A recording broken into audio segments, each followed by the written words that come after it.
Hi, my name is Luca, And my name is Nick, and welcome back to Into the Cina-Verse. and today we'll be talking if No Way Home is the best Spider-Man film ever.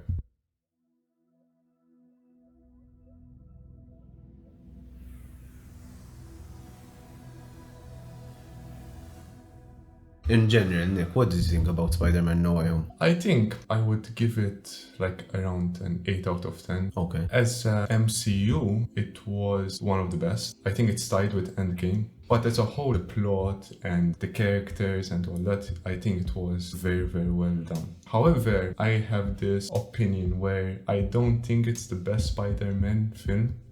Alright. As a Spider-Man film, I don't think it's the best. As an MCU film, it's one of the best.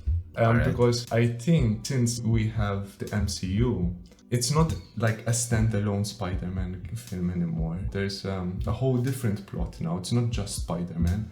And because of that, I feel like it's not focused enough on Spider-Man, which would make it not the best Spider-Man film for me. A lot of people don't like that opinion. They really love Tom Holland, and I understand why they love Tom Holland, but I don't think it's the best, but a very well done film still. Alright.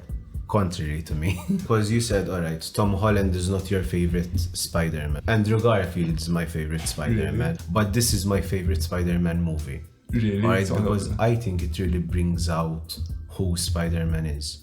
Because if we take all three Spider-Man films, not the trilogies, because Andrew Garfield never had a trilogy. It's coming out. It's coming out. There's yes a rumor that he's going to No, get his exactly. third film. And But it's going to be a black suit Spider-Man. So all three would have a black suit. yeah, Tom Hardy is going to be the villain with Venom. If we take the original trilogy of Tobey Maguire and then the two films succeeding that of Andrew Garfield and then the new trilogy with Tom Holland, we get very different Spider-Man. They all tackle what Peter Parker is, a certain aspect of Peter Parker. What I really love about Tom Holland's Peter Parker, although he's not my favorite, but what I love about Tom Holland's Peter Parker is that we see Peter Parker as a teenager. Okay. What he is, in fact, how he started out.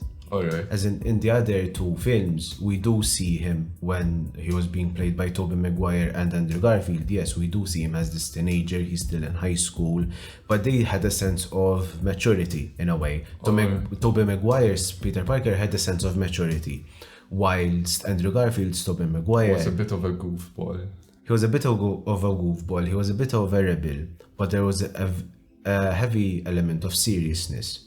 Okay. Whilst Tom Holland's Peter Parker, within the concept of the MCU, he's a kid. He's a typical teenager. Although he's smart, he's very intelligent. But he's a happy-go-lucky kid. Alright. And he takes Spider-Man not as this like serious job. Okay, he does it to help people. He does it to protect New York. But he's having fun. He's like this happy-go-lucky kid. And that's what I liked about it, because we didn't see this. We saw it a little bit in Andrew Garfield, Spider-Man. But it had a sense of lightness, certain softness maybe that we did mention in the episode prior. Alright. And that Marvel is a little bit soft, but I liked it when they applied it to Tom Holland's Peter Parker. Okay. But then all of it changed with No Way Home. So He became. he developed. That's what to be honest, I think as for Tom Holland's Spider-Man, No Way Home is the best film for him. Because I do like the more serious side of a superhero, like Tobey Maguire. And in Tom Holland's No Way Home, he did get that seriousness after all. Especially, I think it's on the second half of the film, where Aunt May dies and he gets the whole with great power comes great responsibility. From there on, you can actually see a totally new Tom Holland, a new Spider-Man. And I think that's where I started to enjoy the film the most, on the second half. Besides on what there comes to Tobey Maguire and Andrew Garfield in the second half. But he really changed, especially at the end with Green Goblin. You see that I was thinking he was actually going to kill Green Goblin for a bit. In which part? At the end when he was getting his okay, actual guy okay. there. And then Tobey Maguire came in. I was like, Spider-Man doesn't kill. What is he doing? He's going all crazy now. Then he doesn't actually do. For a bit, I thought he would do it, but I think he did have some resistance until Tobey Maguire came in. I think Tom Holland's Spider-Man really changed from the first and the second. I'm glad that they got Tom Holland's Spider-Man to go down that route on No Way Home and finally, change his way of Spider-Man, kind of. Because that's one of the things that I loved about it. As I said, it was the development. Exactly. But I think because from Homecoming to Far From Home, now to No Way Home, they were building up to that line where some important figure in Peter's life, now we got to know that it was Aunt May, that someone would tell him, listen, with great power comes great responsibility. That it was building up to that scene. All three films. Okay. Because I don't think if they were to go on the second film in Far From Home, and it wouldn't make sense. It wouldn't have developed as well as it had did now. I think. They changed the line. Really? With great power comes great responsibility. What was it going to be? No, that's not how it originally is written in the comics. No, I recently found that out because that's how they said it in the first Spider-Man film. Exactly. With Tobey Maguire. With the great power comes great responsibility. That's not how it's written in the comics. With great power must also come great responsibility. They changed it, not a lot. Was the change from the directors or from the actor himself? I don't know. No, but that's the thing. In No Way Home, Aunt May said it as it is written in the comics. She didn't say with great power comes great responsibility, like how Tobey Maguire's Peter Parker heard it from his Uncle Ben in the first film. The thing is, when I'm watching a film, I get lost in it, so certain details I won't notice. Because when I was seeing it and she said it, apart from there was a lot of clapping in the theater because finally someone said it to him. There's a certain development. Tom Holland's Peter Parker, he goes through a sort of character arc. There's also like this criticism, if you can say that Tom Holland's Peter Parker has never been alone. He always had help. Like in the first, so in Homecoming he had Iron Man. In Far From Home he had Nick Fury. And now in No Way Home he had Doctor Strange. Okay. So he always had like a mentor figure. It's something that I loved because it's developing his character. That led to one of my favorite scenes in the film. This is my favorite scene in the film. It's the last scene in the film. Okay. Spider-Man is the most tortured character. In all of Marvel, he's the most tortured. He goes through so much. And we can see that in the last couple of scenes in No Way Home. And that criticism that, okay, he always had a mentor helping him. Now he's all on his own. Wait, no. when you're saying the last scene, is it the coffee scene or is it the battle? No, the last couple of scenes when we see him mature. When he goes into the coffee shop, he doesn't tell them who he is. He doesn't try to remember them who he is. And then he goes to the graveyard to see Aunt May and there's Happy. And he doesn't say anything. And then we see him move into the apartment and he makes his own suit and everything and he goes out on his own. I'll group them together. That was my favorite part of the film because we're going to see him on his own. Because no one knows who he is. We're going to see him become this mature, responsible, serious Spider-Man that we saw in Tobey Maguire and that we saw in Andrew Garfield. Because I think we needed this kid Spider-Man who's still learning what he's doing and he needed these mentors to learn from. Is there a comic where he's just goofing around like Tom Holland, that type of kid? I don't know because I never read the comics. What I do is I go on YouTube and I go on Google and I search the plots and I read. Oh, okay. And I listen about what the comic's about. Because apparently I read Tom Holland's Spider-Man is the most inaccurate Spider-Man. I didn't know that. They go through so many changes. You can't have all of them. We've had 3 actors play the same character. You can't have all of them be the same character, but they can't go the same road. They have to tackle it differently. And then sometimes that's a good thing. I'm not hating on it. I'm just I liked it because we saw a kid be a superhero, and we saw throughout the 3 films, we saw him develop.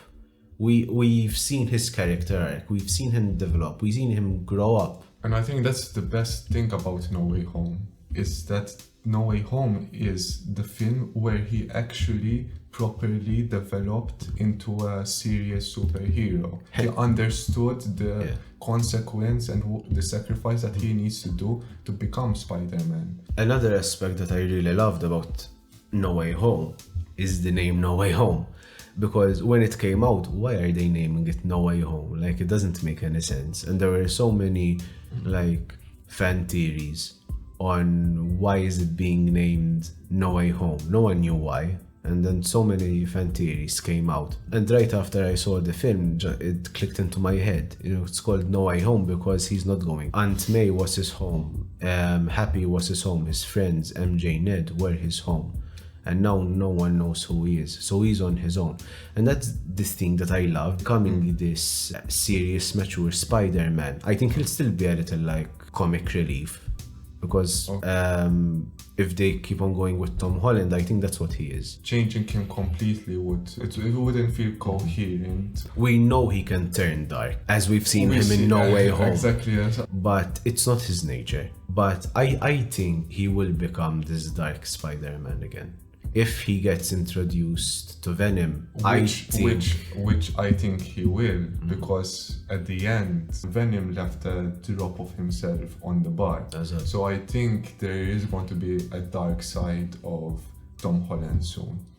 And actually, like, when people say he had a dark suit, like a black suit, it wasn't actually black suit like symbiote, like Tobey Maguire. He had the stealth suit. He just had the stealth suit. That's the point of the whole black suit of the Venom symbiote, that he becomes a sort of dark Spider-Man. Because till now he had 2 black suits. He had the stealth suit in Far From Home, and he had the inverted suit in No Way Home. It still looked really good, because it didn't look like that in the trailer. It looked like a completely new suit.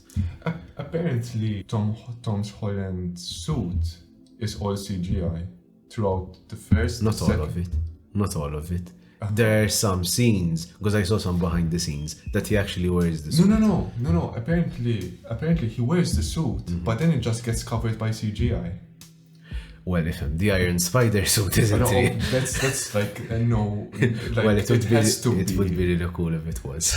If we invented nanotech, obviously that had to be CGI, but the suit that he wears on set is totally overthrown by CGI, because the suit itself, I think everyone saw, actually had proper lines coming out.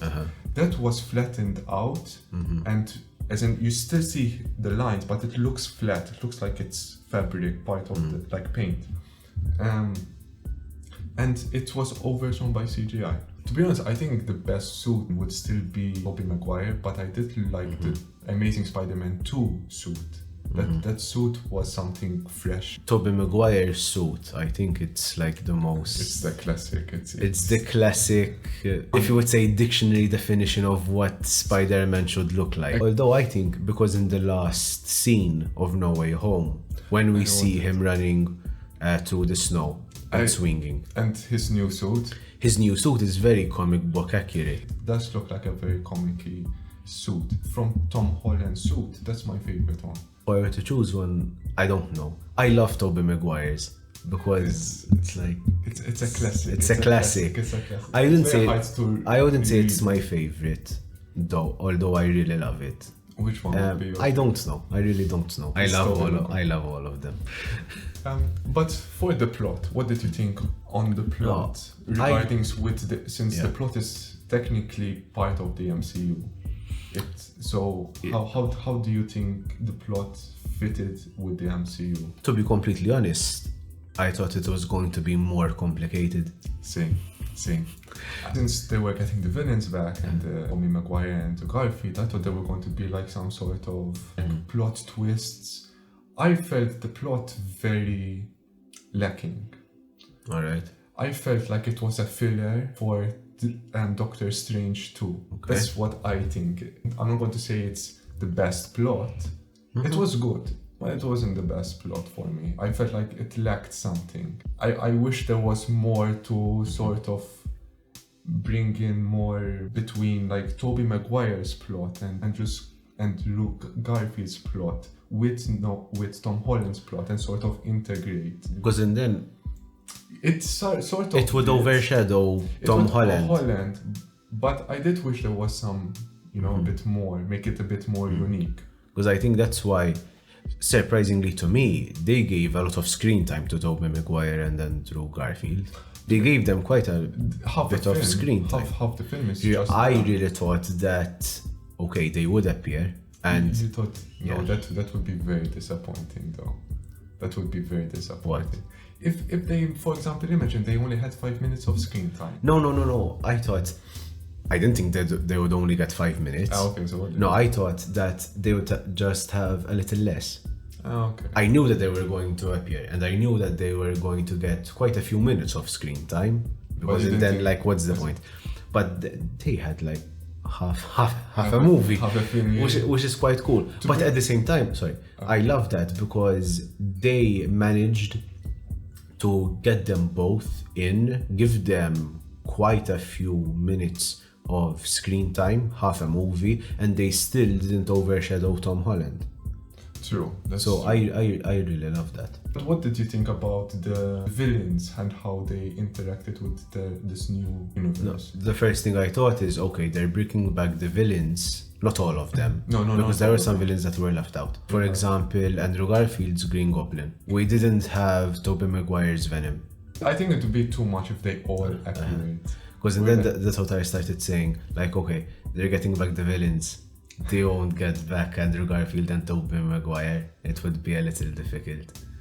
Like, imagine if they did that. They got back the villains and they didn't get back Tobey Maguire and Andrew Garfield. Yeah, that would be it. Because everyone was getting exciting, I think, for them to appear. Exactly. And to be honest, did you see that Andrew Garfield was hinting in interviews that he's not appearing? That's what I was going to say just now. He was saying, I'm not the wolf. No, and you are the wolf, you're lying. He was like, what's called? He was playing a mind. Everything from now on, Andrew Garfield, if you're watching, probably not. He's not watching.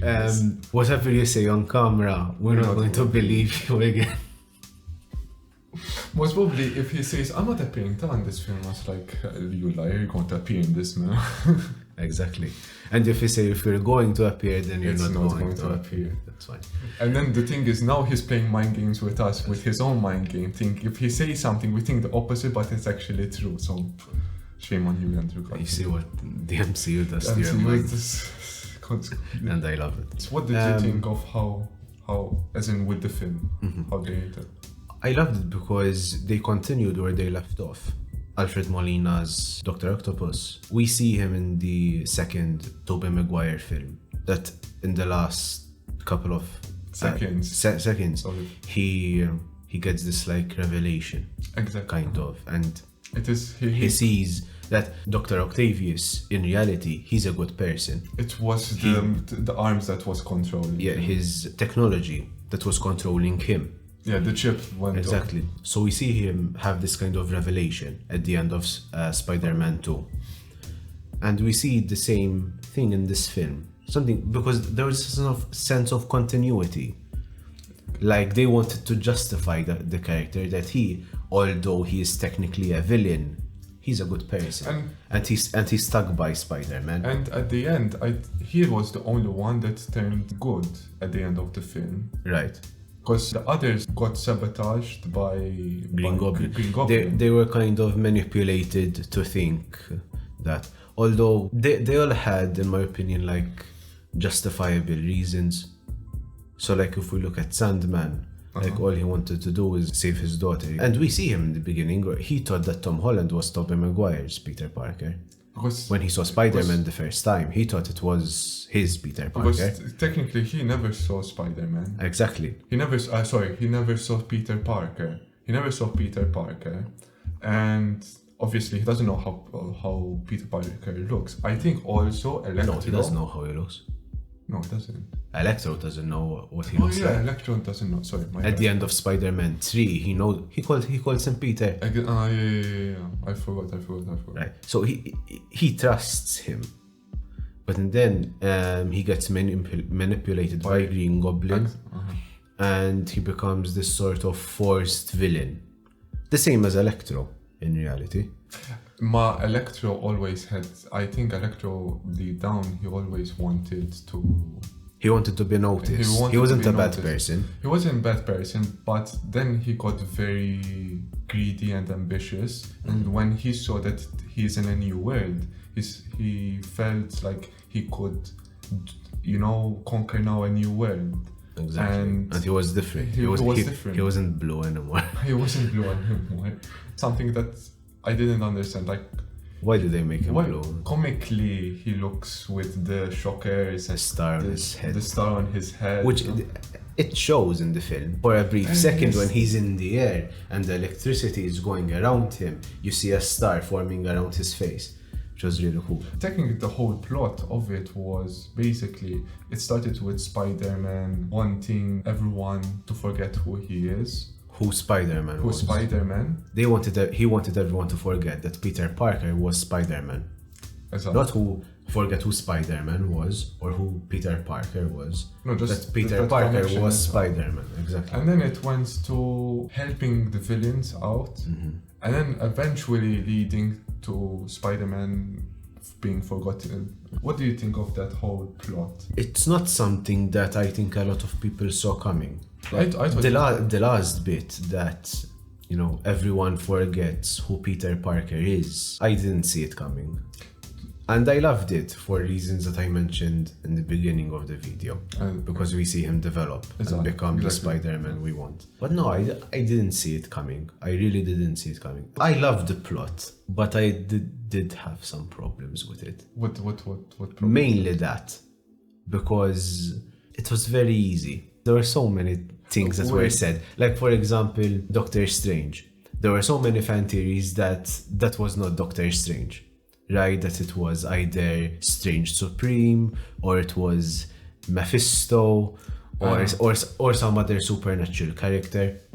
I had a theory from What If that two Doctor Strange are going to appear in this film. Apparently they're going to appear in Doctor Strange 2 now. Yeah. But I did think that there will be two Doctor Strange.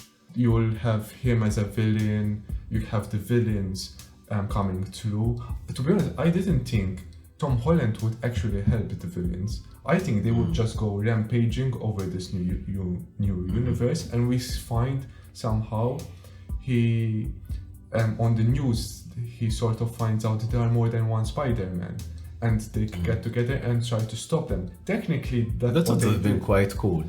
That's what I originally thought. That was my theory. I didn't think that actually who was going to help them. I thought they would just come together and stop them, and then have one huge battle. It's sort of that what happened, because then they actually went rampaging, but I didn't think it was from helping to then Green Goblin manipulating and destroying everything. So I feel like I'm half right, but I didn't expect Tom Holland to actually help the villains. I understand, because Tom Holland seems the most to actually want to help little guys the most. So I kind of understand that it would go that way. I love that the plot was simple, because when you get all of these like multiverse elements within a film, and and time travel, like for example when we had Endgame, it can become very complicated. Yeah, time travel can be a little difficult for the audience, especially in real time when you're watching the film. If it's quite difficult to understand, then you lose the audience, which I loved it that they made it simple. But, or maybe it was because of the fan theories, because as I said, there were so many fan theories that, it had to be like another Doctor Strange. So Doctor Strange Supreme, or it has to be Mephisto or someone else that took Doctor Strange and was manipulating Peter and making his life miserable. It turns out that it wasn't the case. it was the case that Doctor Strange was irresponsible. I would also blame a bit Tom Holland. No, I would blame Tom Holland. He's doing a very powerful spell. Again, with great power comes great responsibility. But like out of everything that has happened, and Doctor Strange, out of all characters, like he was the keeper of the time stone. He knows that if you mess with reality, time and reality is going to mess back. Then why are you trying to change it? Wong did actually warn him. Exactly. Doctor Strange actually did say, like, listen, you're messing with time, it's not practical. But then sort of he gets influenced. I'm like, you should understand the consequences of these spells and how powerful they are. I wouldn't think from all characters that you would like sort of let this happen, or at least understand. Like I would have from the beginning, when Tom Holland would start telling him, listen, I want my girlfriend to know, I want Ned to know, I want Aunt May to know. I would have just stopped it right there and say, listen, you can't. Because then there had to be a certain not conflict, but a problem had to come out. At that moment, there had to be a certain conflict in the scene where, okay, Doctor Strange is doing his stuff, and then Peter Parker comes in. Him obviously not knowing magic, he doesn't know exactly how it works. So, and then we see Doctor Strange explaining to him and restarting the spell all over and over again. Listen, if they had to do that because, as in knowing Marvel, the directors and producers going over the story, they had probably so many scenarios on how to bring in the villains and how to bring in Tobey's and Andrew's Spider-Man in. I think they had so many different scenarios planned out. They needed a simple plot. If they saw, not only simple, if they saw, I think, like that's the best way they could have gone through with it, then I back them up. If that's the best that they saw for the story, then fine. I still love the movie either way. I love the scene. It was funny, especially exactly after when Doctor Strange starts shouting at Peter because they got rejected for college. They could review his case again and maybe he gets accepted. And he didn't do that, and Doctor Strange starts shouting at him. It was very funny. If that was the path they thought it would be best, I think out of all the scenarios, out of all the scenes that they had written and planned out, if that was the best way they could do it, I'm happy with it. All in all, No Way Home, it was still a brilliant film. I think, because the thing is that the plot was a bit simple. Now thinking about it, you're bringing a lot of villains back. You're bringing two major characters and actors that people really want. The plot has to be simple. If you want a complex you're throwing plot, everything at the audience and it becomes a little bit too difficult. Too much. They can feel a little overwhelmed. Exactly. So and I think that makes sense. I think the way that it started, knowing that now he brought, there's a multiverse, the idea of a multiverse, the way that it went, it really got into Strange. And I feel that's a really great way to start Doctor Strange 2, where now he starts to meddle with the multiverse and how it's going to end up. Because I think someone has to go up to Doctor Strange and tell him that with great power comes great responsibility. Wong. Imagine if they do it. Imagine Wong goes up to him and says the same thing. Wong. Or Spider-Man comes in. Tom Holland does a little cameo and tells him, listen, because my Aunt May told me, with great power comes great responsibility. and we see just Doctor Strange looking at him. And what did you think about the reference? There were a lot of reference in the plot. Which one was your best reference? There were, I couldn't choose, to be honest. Scooby-Doo this.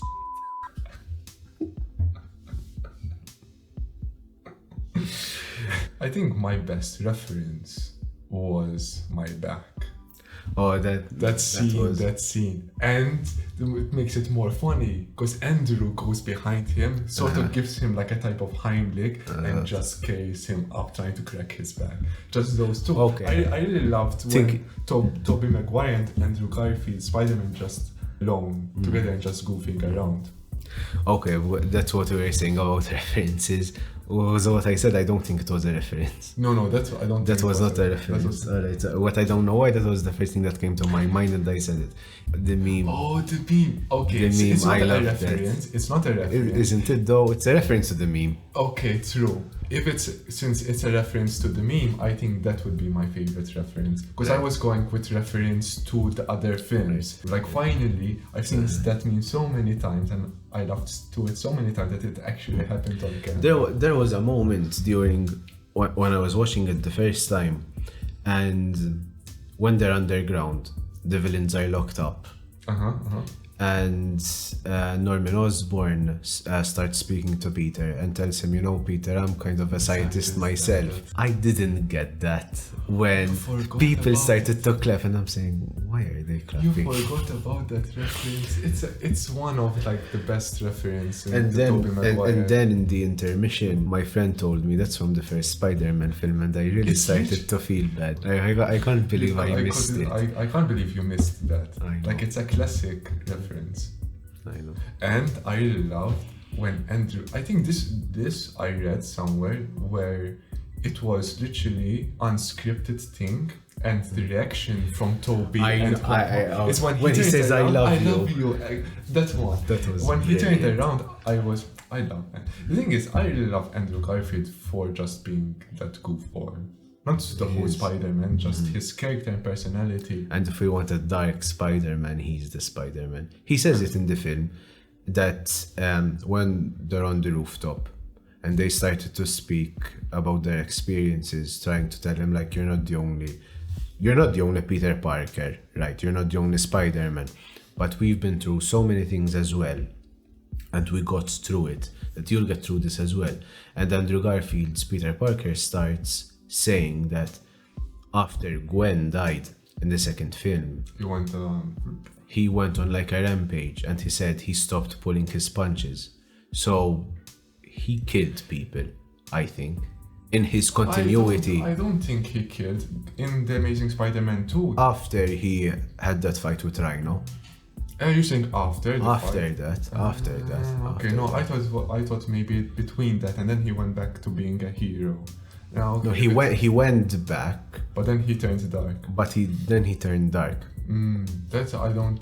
And fil-fatt there's an Easter egg in Morbius. There's this poster of Spider-Man with murderer on it, and everyone thought that's Tobey Maguire's Spider-Man because the suit really looks like his, but it could be in fact Andrew Garfield's.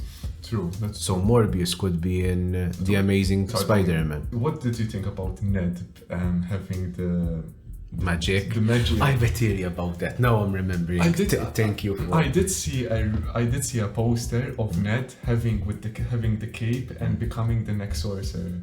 There was a post. It's not official. It's just like for fun.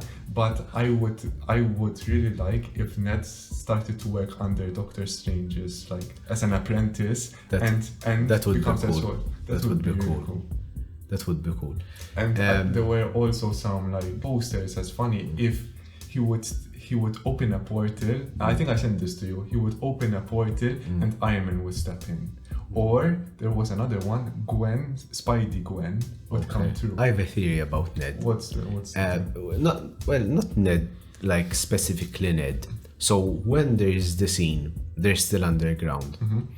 And after Spider-Man has his battle with Doctor Strange. Okay. Right? And he uses math to beat him, right?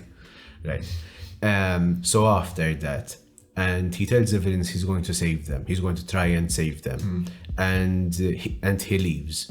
And he and Ned, before they leave, they do their secret handshake. Oh yeah. Right? Ned is still wearing... Ned took the ring from him and he wore it. And when they did, I don't know what they do. They do this or whatever they do. We see a little spark. Oh yeah. I have a theory right? A fan theory of my own. I never saw this anywhere, so it's mine. So tell me your fan theory. If everyone wants to use it, it's fine. I have this theory where, because we all know, and then what happens when Ned goes on to try and open a portal to find Peter, he finds the others. He finds the other Spider-Man, he finds the other Peter Parkers. I think that's related because... What do you mean? I think when they did their secret handshake and Peter touched the ring, I don't know. I think it's related and it left, I don't know, a mark or something, or some sort of bind kind of. I don't know. Since he was in the Mirror-verse, because he's a Peter Parker, right? Okay. I'm going to go in a lot of detail, so bear with me, right? Okay, I'll try and catch up. So when Ned and Peter did their secret handshake, and Ned was wearing Doctor Strange's ring, right? And they did the handshake. Peter touched the ring, and then after they did the handshake, there was a little spark. That's okay. That's it. There I got. And they were like a little mesmerized by that. Okay. Right. So I think, because Peter touched it, it left an effect on the ring. And then when Ned went to open the portal to find Peter, he opened the portals to other Peter Parkers. Now, why would I say this? Wait. Okay. Because there is this, I think it is in the comics, every Spider-Man, every Peter Parker is connected in the Spider-Verse. Okay. Because of their spider sense. Okay. Fil-fatt we see it in the film when Doctor Strange like pushes Peter out of his body. Right? He was doing that. The body was still reacting to Doctor Strange. The spider sense was reacting on its own. Yeah, that's true. Right? Oh, okay, alright, So even like the spider sense has a sort of supernatural feel to it. So it's like a totally, I wouldn't say call it entity, but let's call it like it's a entity of its own, kind of. Kind of, yes. And I read this. All Spider-Men are connected. Fil-fatt there is a character called Madam Web. You ever heard of her? From the animated series of the 90s. Exactly. I know, exactly. That she... No, I don't know much about the character. I don't know exactly what she does. From what I remember from the animated series, she is sort of a link between different other Spider-Men. Exactly. And this first episode, the first episode that she shows up, you can see that she sort of has like, I think like the ball. I think it was the ball, and shows Peter different other Spider-Mans. And then there was a whole scene. Then there's a whole episode where other Spider-Man starts to come in, and I think he would go into a different universe. So and all that. All in all, we'll try and keep it simple. Like every Spider-Man is connected. Okay. So I think, I don't know, because of that, something happened with the ring. Right? Peter left an effect on it, and when Ned went to open the portal to Peter Parker, he started to find other Peter Parkers. That's a very interesting. So I don't know. Where would the effect come from? Because I don't know. From most probably from Peter. Doctor Strange, maybe. Could be, or when from he was Peter. I don't know. Maybe Peter touched it. It left an effect, and when he started to open portals, he started to find other Peter Parkers. It could be. I don't know. It's a fun little theory from my end. Though I really like, now since you reminded me, I really wish that in the future, maybe when they do other Spidey films, Madam Web would appear. I think she will. There's a fan cast, Sandra Bullock. I think they're going to do a live-action Spider-Verse down the road. Into the Spider-Verse, the second one is coming out this year. And I think they're going to do a live-action Spider-Verse. It would be very cool. It'd be cool to get Madam Web. Exactly. I think it would make the most sense. Exactly. But because Marvel have so many upcoming projects, right now. And like Spider-Man, there's not going to be a Spider-Man film for now, which makes sense. They're working now. I think they're working on the Andrew Garfield Spider-Man 3. So I think we're going to have that first until they continue with the MCU. However, this Spider-Man 3, is it going to make any connection with the MCU, like No Way Home Spider-Man, or is it just going to be a totally new, like continue just from Spider-Man 2, like it has nothing to do with the MCU? I don't know. Because I don't think it would. It wouldn't make sense to like have You're Spider-Man. going to give him his own thing. I think it has to. Like since Spider-Man 1 and As in, 2. now we all know that they're connected. Kind of. But it would make more sense since it's a standalone. Exactly. They're going to give him the third film he always needed. Right? So the attention is going to be on him. Like, because of No Way Home, we all know that they're connected. We all know that they're connected.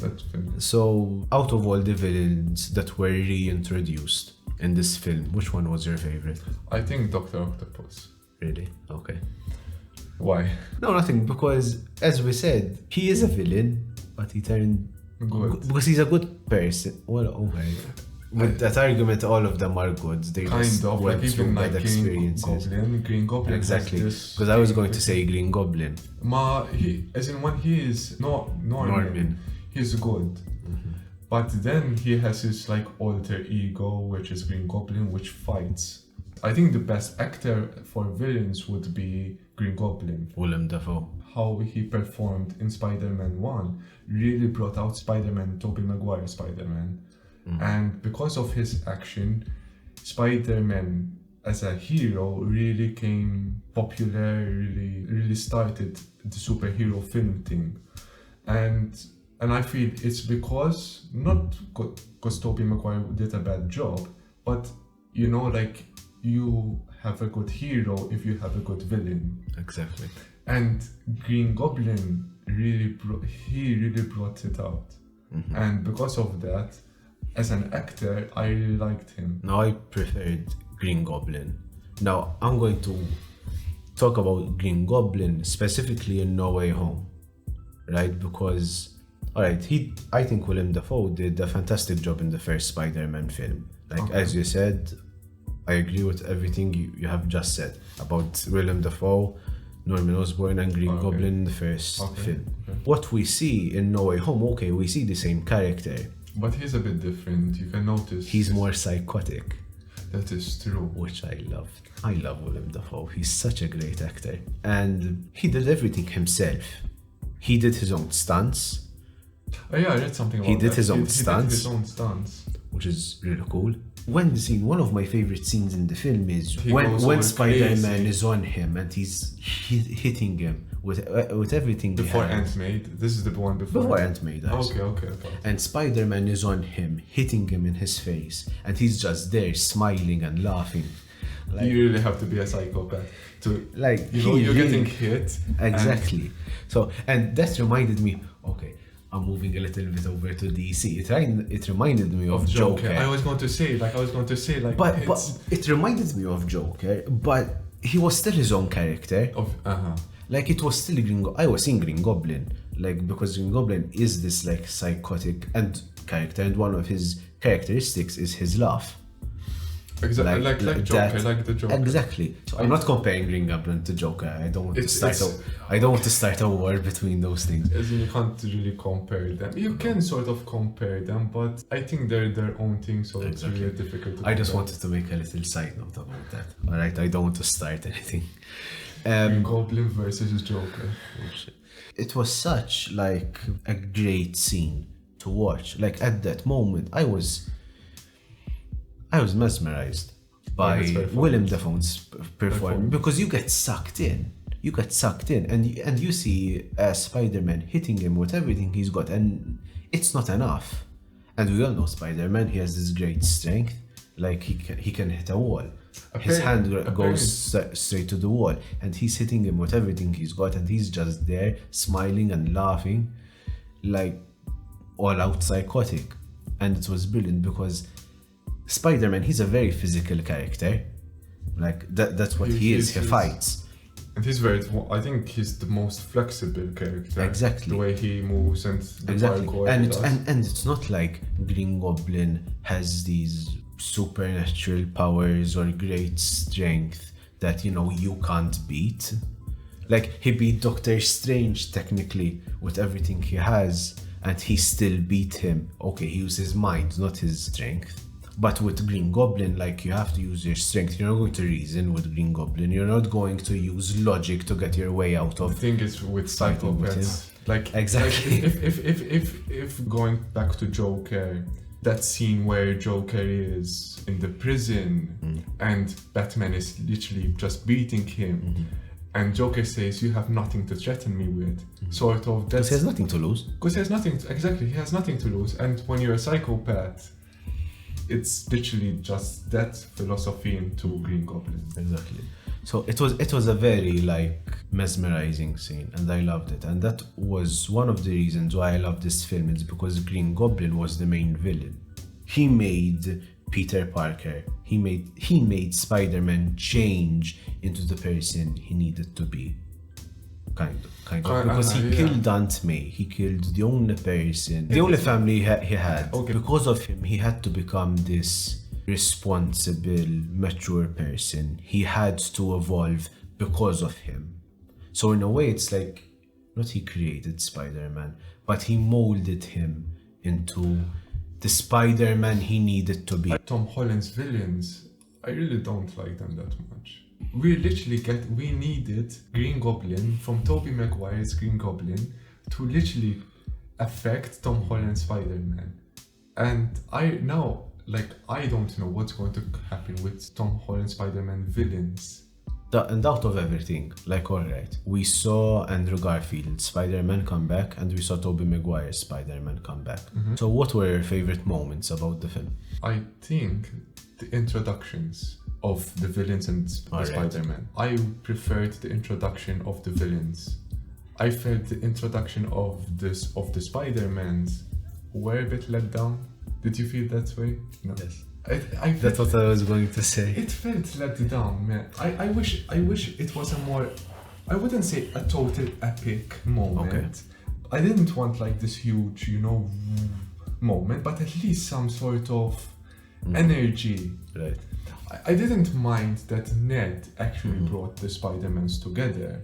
And then, because obviously then the two Spider-Mans went to find Tom Holland and tried to help him out, because obviously his Aunt May died.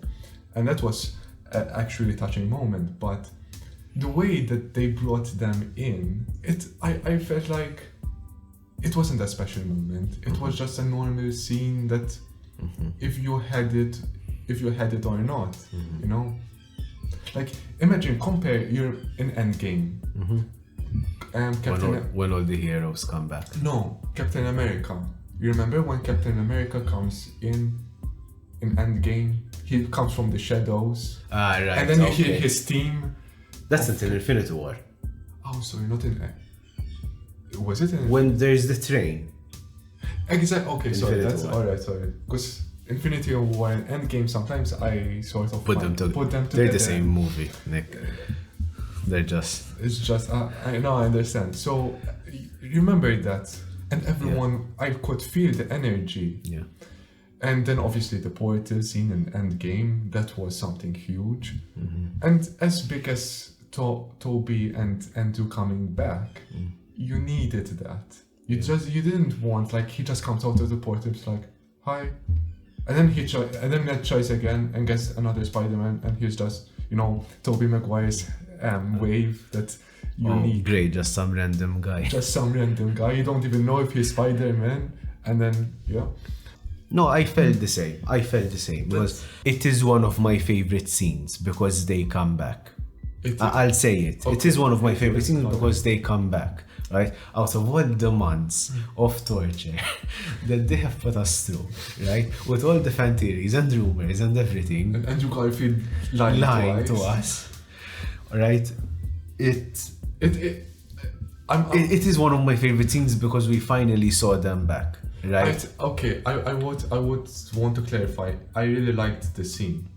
just because they come back. Exactly. But it's not my favorite. I'll just say something about the scene. When the scene opens up and we see MJ and Ned, it was not the scene that I was thinking, right, we're going to see Andrew Garfield and Tobey Maguire now. It was not the scene I was expecting them to come in.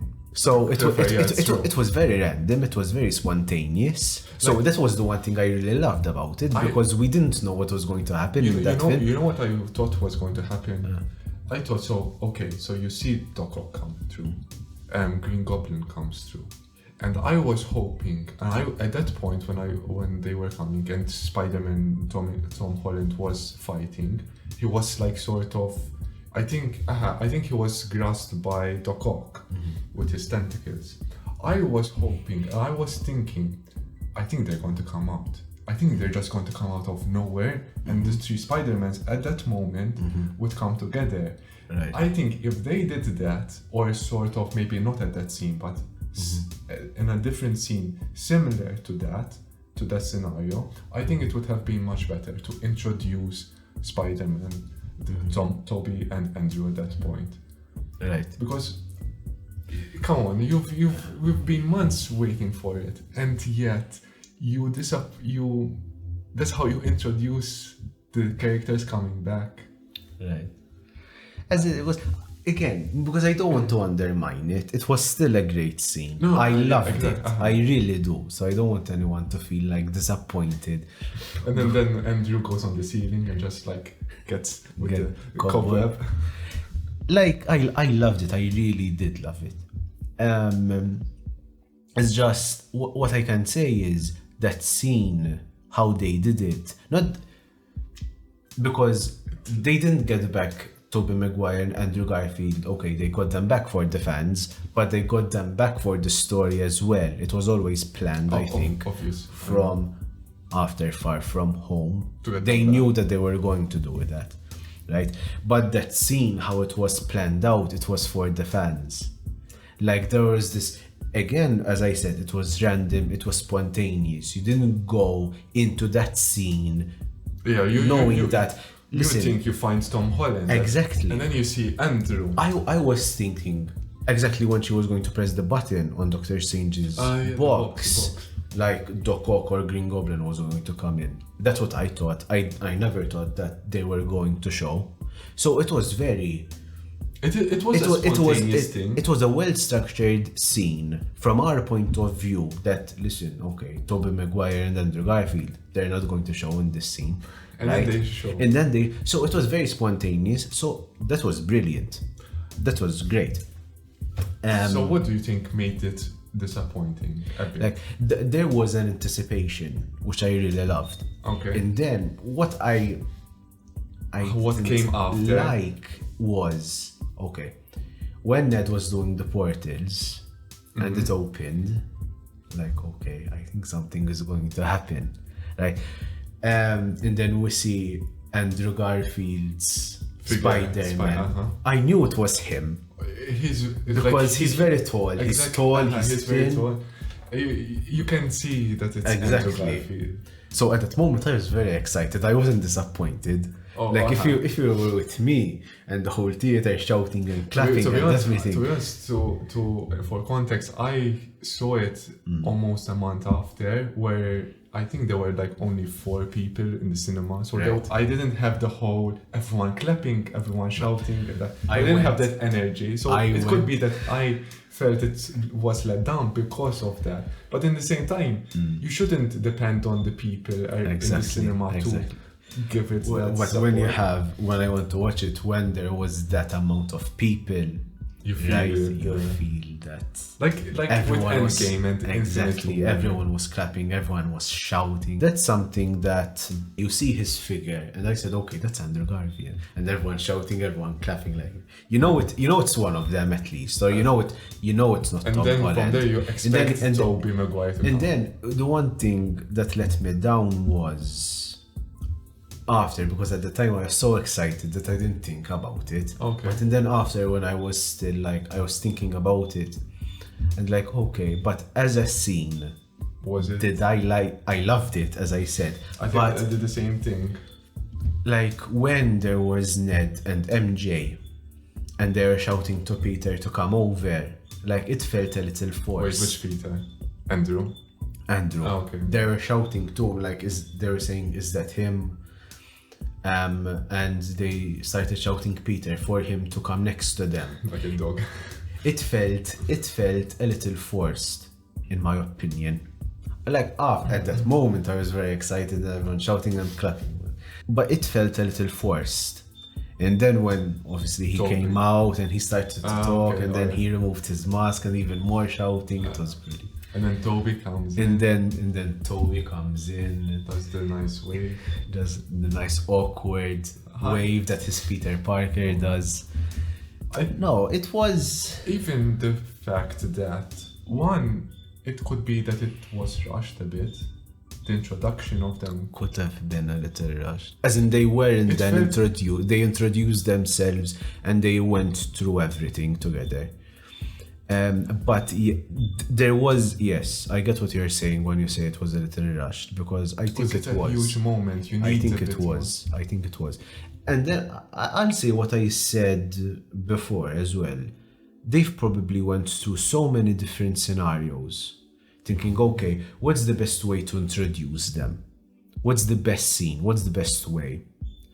And I think if they felt for the film in the direction that they were going with the scenes, saying, I think this is the best way we should go about this, we should introduce them like this, then I'll give it to them.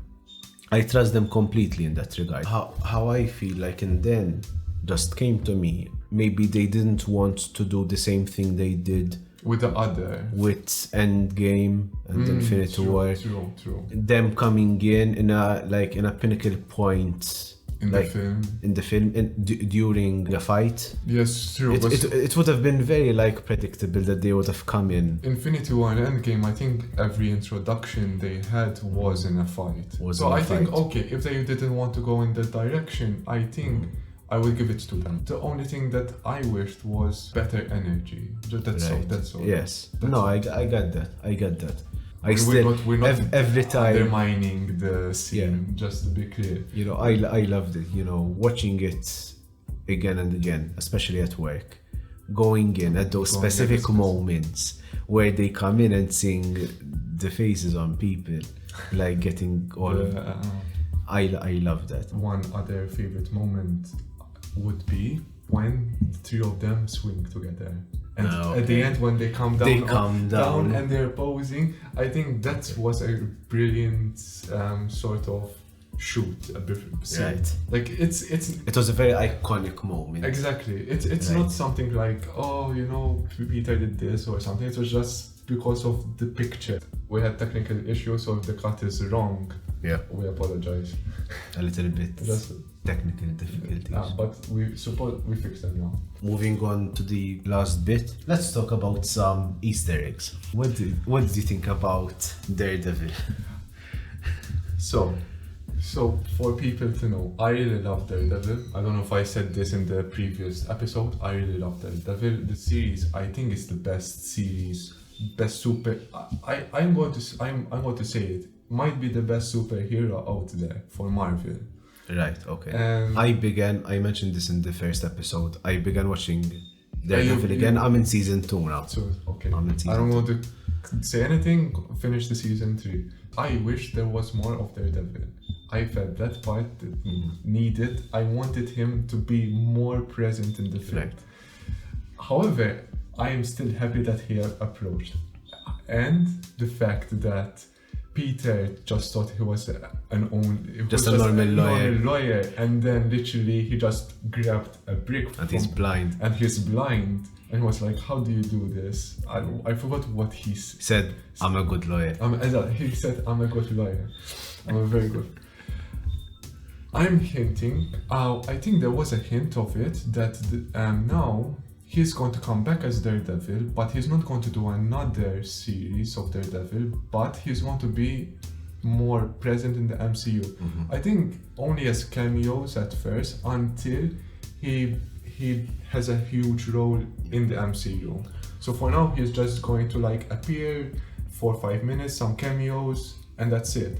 And then he comes back as a proper main like character in MCU. No, I loved it. When he grabbed the brick. No, before that, when just his cane appears, we see the cane come down. I saw it the first day, so there were so many people, and I think most of them were super fans. Of Daredevil or just super? In general of Marvel. Okay. And we see the cane come down, everyone is quiet. I started gasping. Like, I could hear myself, my friends heard me, I think a lot of people heard me. I don't know if I was the only one because the theater was quite big. Okay. And then everyone started shouting and clapping when we saw his face. Like, I started making noises when I just saw the cane. I knew it was him. But then once they saw him, they knew who he was. So, they're worthy. The next one is Miles Morales. Oh, yes. There has to be a black Spider-Man out there. The idea of a black Spider-Man came out in the film Into the Spider-Verse. That was, I think, the first indication of a black Spider-Man. There were the comics before. There were the comics, and I think he was introduced in the games. In the game? Before he is introduced in the games in the PlayStation 5. That's the first time we ever see him in the game. So technically in the PlayStation 4 game you see him as just a kid. In the PlayStation 5, I didn't play the game of the PlayStation 5 Spider-Man, but since it says Miles Morales, I'm assuming that you will play as Miles Morales as Spider-Man. You do. I saw some gameplay. You saw some? Okay, I didn't see anything, just for spoilers. So I think now there's going to be a Spidey, because of the multiverse. It might come in Doctor Strange too, but I think there might be a Spider-Man film where there's going to be a Miles Morales. But there is Miles exists in the MCU. In Homecoming, I forgot his character's name, but in the comics, his character is a villain. He's called Prowler. He's into the Spider-Verse. Miles' uncle. Yes. Miles' uncle is in Homecoming. He's a criminal, but he's not. Yes, now I remember. He's the guy that Spider-Man webs to his own car. When he asks him, when he interrogates him, that he does his voice and he knows it's not true. Right? In a deleted scene, they cut it out. In a deleted scene, he calls Miles.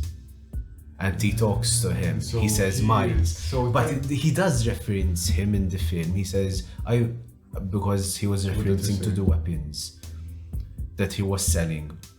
And he said, I don't like those weapons neither because I have a nephew who lives in Queens. He was referencing Miles. And in the deleted scene, he says his name. So technically, Miles is in the MCU. So most probably, Miles is maybe not the same actor, but most probably Miles is going to come in the MCU eventually. If Electro said there is a black Spider-Man somewhere, it's going to happen, and I'm hoping that Gwen Spidey comes in as well. Spider-Gwen, sorry. I hope she comes in because there has to be. I want Spider-Man 2099 to come in. I love him. That's he's so cool, and he's into the Spider-Verse now in the second one. He was in the post-credit scene of the first, and now he's going to appear in the second one. And he's voiced by Oscar Isaac, which is cool. Very cool. I think there's also a game where there's a Spider-Man who is in the future. Right. I think Edge of Time. Like if you want to read about it, he's in the future, and there's some sort of problem where dimension problem that he has to stop and go back in time and go in different Spidey-verses and all. There is this Easter egg, or should I say Easter eggs, because there was more than one. There were thousands. Oh, there were. When the strip. Yeah, so when the sky is opening up and we see all of these characters, we see like the outline of their body and like certain features, like their costumes and stuff. I didn't notice this. I only, at the time when I was watching it, I only saw one. And then I only mentioned to outline one. And the shot was mainly focused on him. And I know why, because a film is coming out about him. Okay. Craven. Which is really cool. If Craven is the next Tom Holland's I don't villain, think so, because it's going to be produced by Sony. so it's going to be just a standalone Craven, I'm assuming. I think so. I don't know. No, I don't know. We don't know. We don't know what they're going to do. But I would like a Craven film. think it'll be I cool. met him in the animated series. You met him? As you know, was introduced by him the first time in the animated series Spider-Man. He was the only villain that I made out. Because and then the scene, it wasn't a very long scene when No, they it were was getting very short. the villains. So I only made him out. But and then I saw some videos. And this YouTuber, he stayed going frame by frame on the villains, and he started making them out. And some of them, okay, they were very clear. Like, for example, there was Scorpion, there was Rhino. Imagine they come back. There's another crossover, and they come. That would be cool. There was Black Cat. All right, so it was really cool. And then there were a little not so clear images, but and he really started going into detail. Which villains and then he said? Like not villains. That's the thing. He saw Miles Morales, Spider-Man. He saw Spider-Gwen. That which makes sense. He saw Madam Web in her chair. If they're hinting about that, which was really cool. If they hinted about that, I think the next 2 to 3 years of Marvel films are going to be interesting. More, I think, than any of the Phase 1s. Because these are characters that are very loved by the older generation, I would say. Like you get 90s kids. The 90s kids. Like if you grew up watching Spidey, the animated series, these are all characters that we saw from I saw a video once on YouTube. It was titled Spider-Man the Animated Series, in brackets the original MCU. Because there were so many characters. And there was Iron Man, there was Captain America. They cross over a lot. They cross over a lot. So yeah, it was like the original MCU, I think. Is there going to be a new trilogy? And I think there is going to be. If they're going to bring out Miles Morales. No, not with Miles Morales, with Tom Holland. With Tom Holland. I think Tom Holland. He's going to redo I've heard some stuff. He's going to get a new trilogy. He's going to reboot Spider-Man. No. After... It's going to continue. Okay. We don't need that. We don't need another reboot. He's going to get a new trilogy. So we're going to see not a totally different Spider-Man, but what I was saying before, we're going to see everything he's learned throughout these 3 films, throughout the Avengers films, everything he's learned, we're going to see this evolved Peter Parker Spider-Man. So we're going to see, I think, certain elements from Tobey Maguire's Spider-Man and Andrew Garfield's Spider-Man into Tom Holland's Spider-Man. Which would be great. Because I think that's what was missing with Tom Holland. Yeah, exactly. And again, sorry, not only Spider-Man, but also Peter Parker. We're going to see Peter Parker, like he's going to college. Maybe we'll see him work for J. Jonah Jameson as a photographer. We never seen that part with Tom Holland because he was a kid. That's why I don't really like Tom Holland's Spider-Man. Because of Peter Parker. Because that's what it lacked. That's now, Spider-Man. I think with the new trilogy, you're going to love Tom Holland's Peter Parker. So I think because we're going to see him grow up. We're going to see him grow up. And I think one of my predictions is that after the trilogy, we're going to see Peter Parker come full circle. Okay. Out of all the mentors he's had, he's going to become a mentor. And he's going to be Miles Morales' mentor. And he's going to teach him the same lessons that he learned from Aunt May and especially Iron Man. And it's going to come full circle, and we're going to see this journey that he went through. Now, if he dies, I don't know. I don't want him to die. So, is No Way Home the best Spider-Man? I think I did say this in the beginning that it's not the best Spider-Man, but it is the one or might be the best MCU film for Spider-Man. Right. for me, the best Spider-Man film that has nothing to do with MCU would still be for me the the Tobey Maguire Spider-Man. So No Way Home was a great film. There were some expectations that we mentioned that I felt that they did not meet, certain disappointments, but I want to say no. I think it is You the think it's best the best Spider-Man film. Now, again, I'll say it again. Andrew Garfield is my favorite Spider-Man. He is. But I love the MCU Spider-Man. I think No Way Home is the best Spider-Man film for now.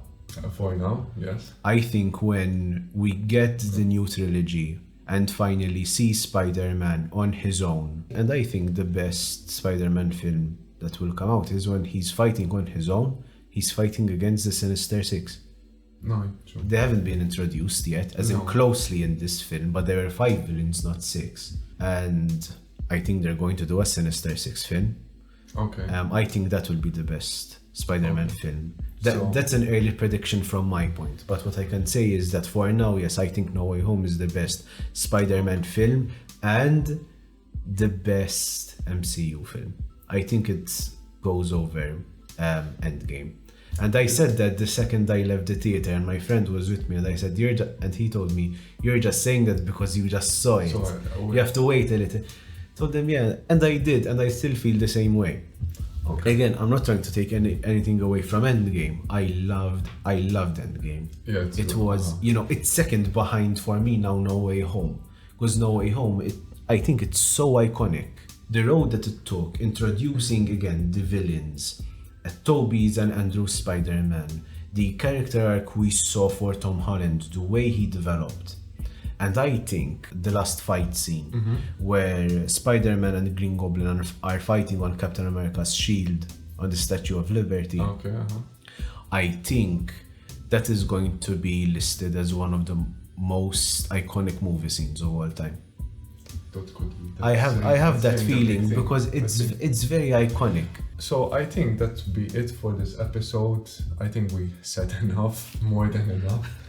I didn't think this would be this long. Like and subscribe, share with your friends, and comment down below if you think No Way Home Spider-Man is the best Spider-Man film for you. And if not, what is? Exactly. And tell us as well who, in your opinion, is your favorite Spider-Man and Peter Parker. Until next episode, well...